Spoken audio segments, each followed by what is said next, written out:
السلام علیکم ورحمۃ اللہ وبرکاتہ۔ آج ہم مخرج نمبر 2 پڑھیں گے۔ مخرج نمبر 2 جو ہے وہ اقصی حلق اس کا نام ہے، یعنی اقصی حلق سے ادا ہونے والے 2 حروف ہیں حمزہ ہا۔ یہ کہاں سے ادا ہوتے ہیں؟ اقصی حلق سے۔ اقصی حلق کسے کہتے ہیں؟ حلق کا نیچے والا حصہ۔ اس سے کون سے حروف ادا ہوتے ہیں؟ حمزہ ہا۔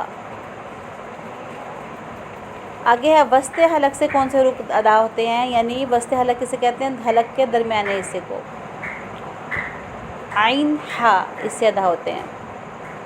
آگے ہے ادنا حلق۔ ادنا حلق سے کون سے حروف ادا ہوتے ہیں؟ غین خا۔ ادنا حلق کسے کہتے ہیں؟ حلق کا اوپر والا حصہ۔ تو حلق کے قرا حضرات نے 3 حصے بنائے ہیں، سب سے اوپر والا حصہ، درمیان والا حصہ اور سب سے نیچے والا حصہ۔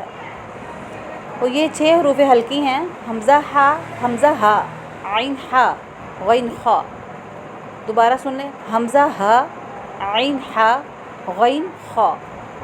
یہ ان کو حروف حلقی کہتے ہیں۔ یہ 6 حروف حلقی ہیں، لیکن ہر دو کا مخرج الگ الگ ہے۔ 3 حصے بنائے گئے حلق کے: اوپر والا حصہ، درمیان والا حصہ، نیچے والا حصہ۔ تو سب سے پہلے ہم نے یہاں پہ پڑھا ہے حمزہ ہا، یعنی حلق کا نیچے والا حصہ جسے اقصی حلق کہتے ہیں، اس سے حمزہ ہا ادا ہوتے ہیں۔ دوسرا بنایا ہے حلق کا حصہ، درمیان والا حصہ، اس سے عین ہا ادا ہوتے ہیں۔ اور تیسرا جو حصہ بنایا ہے حلق کا، وہ ہے اوپر والا حصہ جسے ادنی حلق کہتے ہیں، اس سے غین خا ادا ہوتے ہیں۔ یہ آج کا آپ کا سبق ہے۔